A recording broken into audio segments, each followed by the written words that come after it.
বন্ধুরা, WB top tuition ক্লাসের পক্ষ থেকে তোমাদেরকে স্বাগত। তো বন্ধুরা, আজ আমরা দেখে নেব এই সমস্ত সংখ্যাগুলির বর্গ বা গুণফল কিভাবে 1 সেকেন্ডের মধ্যে আমরা সম্পূর্ণ করতে পারি। এমনকি পেন ছাড়াও তোমরা এগুলো সম্পূর্ণ করতে পারবে। তো বন্ধুরা দেখো, এখানে দেওয়া আছে কি 99 এর বর্গ নির্ণয় করতে বলা আছে। সেক্ষেত্রে আমরা দেখো এই বর্গগুলো নির্ণয় করার জন্য আমরা সচরাচর গুণ করে থাকি, কিন্তু এগুলো গুণ করব না। কি করব? দেখো, এখানে যদি আমাদের দেয় 99 এর বর্গ করতে দেয়,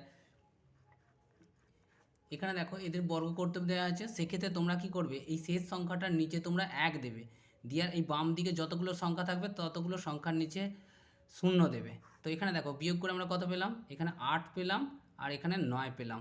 এখানে কত দেওয়া হয়েছে 0 1, এই পাশে বসিয়ে দাও 0 1। তাহলে এর অ্যান্সার কত পেলাম আমরা? তো 99 এর বর্গ করে আমরা পেলাম 98 0 1। এর গুণ করলেও তাই হবে, সেক্ষেত্রে এর অ্যান্সারটা হবে 98 0 1। পরে দেখো এখানে কি যে 3টে 9 এর বর্গ করতে বলা আছে, অর্থাৎ 999 এর বর্গ করতে বলা আছে। সেক্ষেত্রে তোমরা এক্ষেত্রেও তাই করবে। 3টে 9 দেওয়া হলো, এর বর্গ করতে বলা আছে, শেষ সংখ্যাটা বলা আছে 1 দেবে, বাম দিকে যতগুলো সংখ্যা থাকবে সেগুলো কি করবে 0 দিয়ে দেবে, দিয়ে বিয়োগ করে দেবে। বিয়োগ করে কত পেলাম আমরা? এখানে পেলাম 8, এখানে দেখো 9 পেলাম আর এটা পেলাম 9। তাহলে এখানে কত পেলাম আমরা? এখানে পেয়েছি 998। আর এখানে দেখো এই সংখ্যাটা দিয়ে আমরা বিয়োগ করেছি, এই সংখ্যাটাই এখানে বসিয়ে দাও, ব্যাস এটা হলো এর অ্যান্সার। পরে দেখো যে এটার ক্ষেত্রে তাই হবে, এই যে আমরা তিনটে 9কে যদি 3টে 9 দিয়ে গুণ করি, অর্থাৎ এটার অর্থ কি, এটার অর্থই তো এটা, সেই জন্য এর ক্ষেত্রেও অ্যান্সারটা তাই হবে, এটা হবে অ্যান্সার।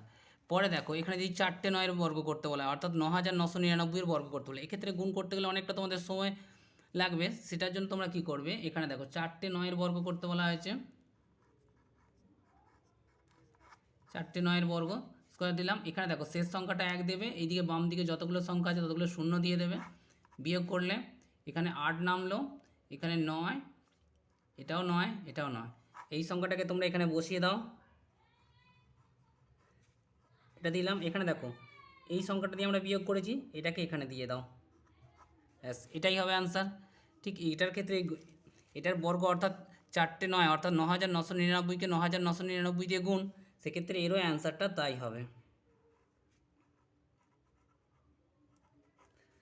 পরে দেখো এখানে কত 5টা 9 দিয়েছে, এক্ষেত্রে আরও বড়। তো সেক্ষেত্রে দেখো জাস্ট তোমরা দেখবে আর করবে। বর্গ করলে এখানে দেখো কত করবে, এখানে 1 বিয়োগ 1 দিলে এখানে বাম দিকের সংখ্যাগুলো সবার নিচে 0 দিয়ে দাও।